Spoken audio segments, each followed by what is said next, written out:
Hello friends, welcome to the new episode of my channel. আমি অরিত্র। এখন এই ভিডিওর মধ্যে আমরা একটা সিনেমা এবং একটা সিরিজ নিয়ে কথা বলবো আর কি। দুটো থিমেটিক্যালি এতটা সিমিলার, আমি ভাবলাম একটা ভিডিওর মধ্যে আর কি কভার করবো। সিরিজটা এখন আমার দেখা চলছে, কারণ 12টা এপিসোড রয়েছে, কে ড্রামা আর কি। 12টা এপিসোড রয়েছে এবং প্রত্যেকটা এপিসোডই 1 ঘন্টার উপরে রান টাইম আর কি। নেটফ্লিক্সে পেয়ে যাবেন, হিন্দি ডাবিংয়ে অ্যাভেলেবেল নেই, ইংলিশেই আর কি পেয়ে যাবেন আর কি। ইংলিশ ডাবিংই পাবেন, এখনো হিন্দি ডাবিং আসেনি এটার ক্ষেত্রে।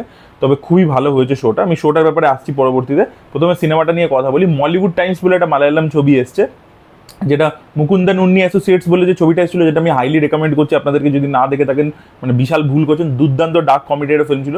তো তারই যে পরিচালক আছে অভিনব সুন্দর নায়ক, তার আর কি সেকেন্ড ছবি আর কি। নাসলেন রয়েছে লিড চরিত্রে, মলিউড টাইমস বলে নাম।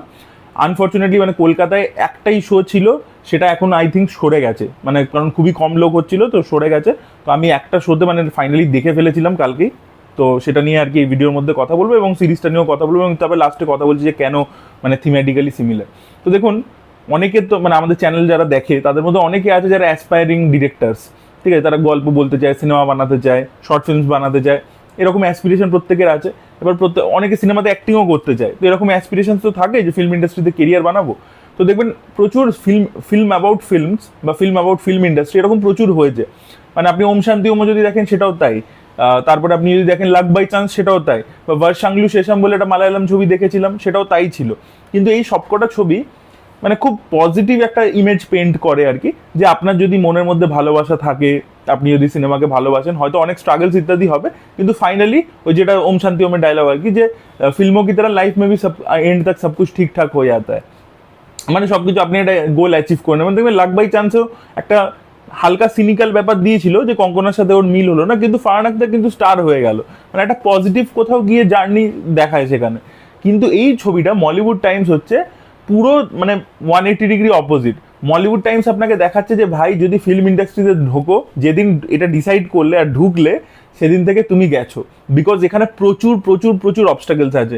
Negative PR, star tantrum, money laundering, তারপরে আপনার স্ক্রিপ্ট চুরি হয়ে যেতে পারে, প্লেগারিজম, হাজারটা প্রবলেম আছে। তো এত সহজ নয় আপনি ডিরেক্টর হওয়া বা কোনো ফিল্ম মেকার হওয়া, এটা কিন্তু এতটা সহজ নয়। এই রাস্তাটা কিন্তু প্রচুর প্রচুর অবস্টাকেলস আছে এবং it's a never ending process. মানে এই স্ট্রাগলটা আপনি চলতে থাকবে। এই সিনেমাটা যারা ফিল্ম ইন্ডাস্ট্রিতে কাজ করে তারা যখন দেখবে তারা মারাত্মক রিলেট করতে পারবে। এবং এই সিনেমাটার ড্রব্যাকও এটাই, ছবিটার রান টাইম বিশাল বড়, প্রায় ক্লোজ টু 3 আওয়ার্স। এবং এই ছবিটা যদি নর্মাল লোকজন দেখে না, তারা অতটা বেশি মানে রিজোনেট করতে নাও পারে আর কি ছবিটার সাথে। এবং যারা ফিল্মের সাথে যুক্ত আছে তারা প্রচন্ড বেশিভাবে রিজোনেট করবে যে ভাই একদম তো রিয়ালিটি দেখাচ্ছে, এটা আমাদের সাথে হয়, ঠিক আছে। কোনো না কোনোভাবে আমি কোনো না কোনো একটা অ্যাসপেক্ট আর কি ফেস করেছি আর কি। তো এটা কাইন্ড অফ ডিরেক্টরের একটা নিজেরই কাইন্ড অফ বায়োপিক বলতে পারেন আর কি। সে নিজেরই গল্পটা বলেছে, এটা পরিষ্কার বই আছে, তার ইন্টারভিউজ ইত্যাদিও দেখছিলাম। এবং সেখানে সে যে যে স্ট্রাগলস ফেস করেছে সেটার উপরেই সে একটা ছবি বানিয়েছে আর কি বেসিক্যালি। স্টিভেন স্পিলবার্গও একটা ছবি বানিয়েছিল ফেবেলম্যান বলে, সেটাও তার নিজেরই কাইন্ড অফ বায়োগ্রাফি ছিল। এবার সেটাও দেখবেন হচ্ছে যে সিনেমাটা পজিটিভলি, মানে যেহেতু স্পিলবার্গ একটা বয়সকালে এসে যখন সে প্রচুর সাকসেস ইত্যাদি সবকিছু দেখে নিজে লেজেন্ড হয়ে গেছে, তারপরে সে সিনেমা তার লাইফকে কিভাবে পজিটিভলি ইম্প্যাক্ট করেছে সেটা দেখছে আর কি। কিন্তু এই ডিরেক্টর আর কি নতুন এসছে, দুটো এটা সেকেন্ড ছবি, তো সেখান থেকে এত রিজেকশনস ইত্যাদি, এত হার্ডেলস অবস্টাকেলস যা যা সে ফেস করেছে, সেটার উপর সে একটা সিনিক্যাল লেন্সে দেখছে। সে মানে অতটা মানে স্পিলবার্গ যেরকম বয়সকালে এসে একটা মানে ইন্ট্রোস্পেকশন করে একটা পজিটিভ ওয়েতে জিনিসটাকে দেখছে, যে তাকে সিনেমা কিভাবে গাইড করেছে, এ দেখছে হচ্ছে একটা সিনিক্যাল লেন্সে। এবং এই ছবিটাকে আপনি এইভাবেও দেখতে পারেন যে আপনি মানে আগে থেকেই জেনে যাচ্ছেন যে ব্যাপারটা এত রোজি হবে না, ব্যাপারটা প্রচন্ড কঠিন, এবং এটা জেনে শুনেই আমি নামছি আর কি, ঠিক আছে। এবং তার সাথে ছবিটাতে যেটা একটা খুব সুন্দর ব্যাপার করেছে, যে এই অবস্টাকেলস গুলো dark reality of film industry সেটা তো তুলে ধরছি, সেটা তো একটা দিক রয়েছে। বাট তার সাথে এটাও বলছে যে আপনাকে কিন্তু যদি আপনি এই জিনিসটা বিশ্বাস করে নেমেছেন, আপনি একটা কোনো জিনিসে বিশ্বাস করেন, আপনাকে সবাই বলছে ভাই এটা ওয়ার্কআউট করবে না, তুই যেটা করছিস সেটা ভুল, আপনি যদি খালি বিশ্বাস করেন, you are the solo person, এই ইন্ডিভিজুয়ালিটিটা যদি আপনার থাকে, আপনাকে লড়ে যেতে হবে। Be obsessed about your dream and keep on trying, এটা আপনাকে করে যেতেই হবে। এই যে ক্যারেক্টারটা দেখাচ্ছে মুকুন্দন উন্নি অ্যাসোসিয়েটসও, দেখবেন যে ক্যারেক্টারটা মানে ডার্ক কমেডি ছিল, তো ওখানে ক্যারেক্টারটা নিজের সাকসেস পাওয়ার জন্য যে কোনো এক্সটেন্ট অব্দি যেতে পারে। মানে এখানেও দেখাচ্ছে যে লোকটা নিজের যে কোনো এক্সটেন্ট অব্দি যেতে পারে ওই এক্সিলেন্সটা অ্যাচিভ করার জন্য। ইভেন কি নিজে যে সিনেমাটা বানিয়েছে সেটার পিছনে যতই এফর্ট যাক, যাই যাক, অন্য লোকেরও তো ইনভলভ থাকে, ইটস এ টিম গেম। কিন্তু মানে সে বলছে যে ডিরেক্টরই হচ্ছে অটার, সেই এটা জন্ম দিয়েছে। তো ভাই যদি সে ওই এক্সিলেন্সটা অ্যাচিভ করতে পারছে না, সে চাইলে ডিলিটও করে দিচ্ছে ছবিটাকে, নিজের ছবিকে নিজেই ডিস্ট্রয় করে দিচ্ছে। তো এইরকম লেভেল অফ অবসেশনও দেখিয়েছে।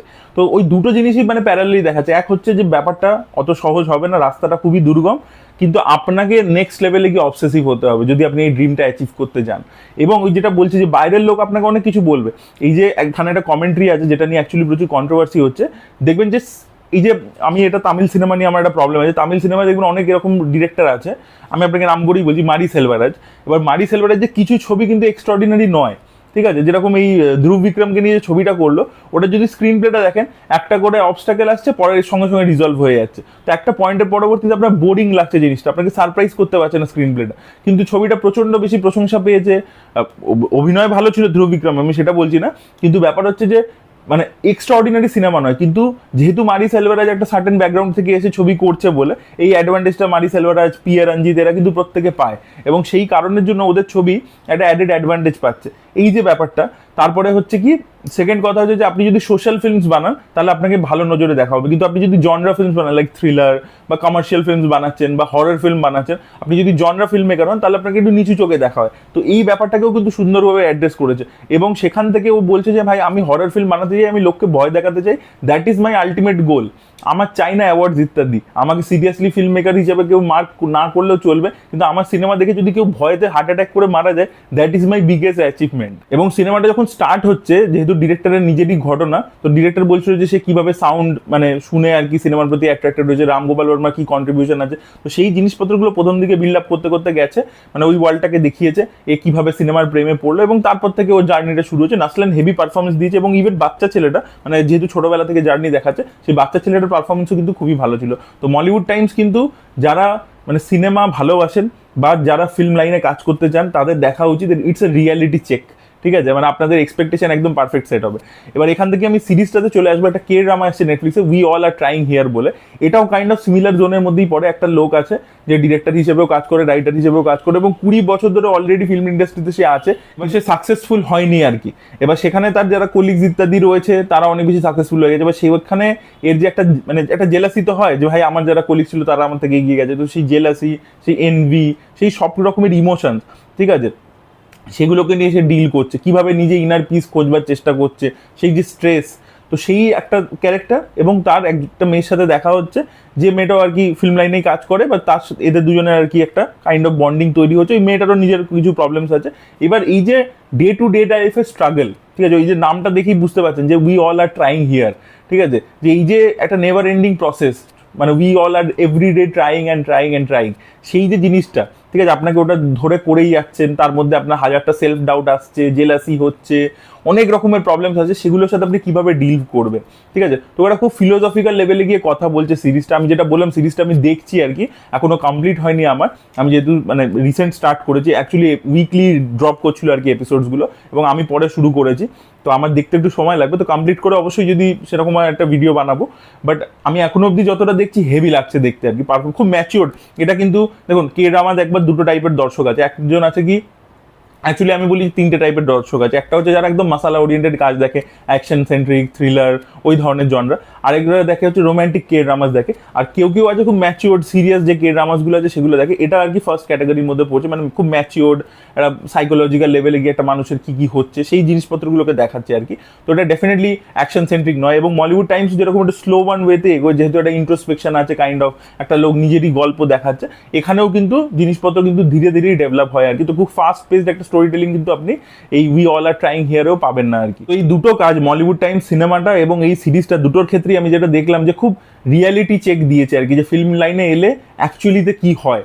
ঠিক আছে, আপনি ভাবছেন যে আপনি আমার প্যাশন আমি পার্সিউ করবো, এবং প্যাশন পার্সিউ করতে তো শুরু করে দিচ্ছেন, কিন্তু তারপরে কি হবে সেটা তো একটা ফুল স্টপ নয়, এটা তো একটা শুরু হলো। এবার ইটস আ প্রসেস। এই প্রসেসটার মধ্যে আপস ডাউনস কি কি আসবে, কি কি চ্যালেঞ্জে আসবে, সেটা আপনি কত দূর অব্দি এই প্রেশারটা হ্যান্ডেল করতে পারছেন, সেটাই কিন্তু এই মানে দুটো গল্পই বলছে।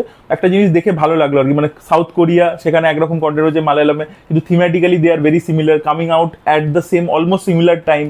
তো সেই জিনিসটা ভালো লাগছে। এবং স্টোরি টেলিং কীরকমভাবে দেখুন ওয়ার্ল্ডে চেঞ্জ হচ্ছে। একটা টাইম অবধি সিনেমা ওনলি অ্যাবাউট যে পজিটিভ অ্যান্ড অল, ঠিক আছে, ইভেন দেখবেন কার্তিক সুবরাজও দেখায় আর কি যেভাবে যে সিনেমা দিয়ে আর কি একটা চেঞ্জ আনছে হচ্ছে, সেটাও একটা ধরনের স্টোরি টেলিং। আমি সেটাকে কোনোভাবে বলছি না। জিগার থান্ডার ডাবল এক্স দুটোই আমার খুব পছন্দের ছবি, কিন্তু এখানে ওর ফ্লিপ সাইডটা দেখাচ্ছে আর কি, একটা সিনিক্যাল অ্যাঙ্গেল থেকে পুরো জিনিসটাকে দেখাচ্ছে। তো আপনারা চাইলে এই সিরিজটা এবং এই সিনেমাটা এই দুটোই চেক আউট করে দেখুন, আশা করি আপনাদের ভালো লাগবে। আর যদি আপনারা দেখে ফেলেছেন, আপনাদের কি ওপিনিয়ন অবশ্যই কমেন্টে লিখে জানাবেন। এই ভিডিওটা ভালো লেগে থাকলে লাইক করুন, শেয়ার করুন, চ্যানেলটিকে সাবস্ক্রাইব করতে ভুলবেন না। Bye bye.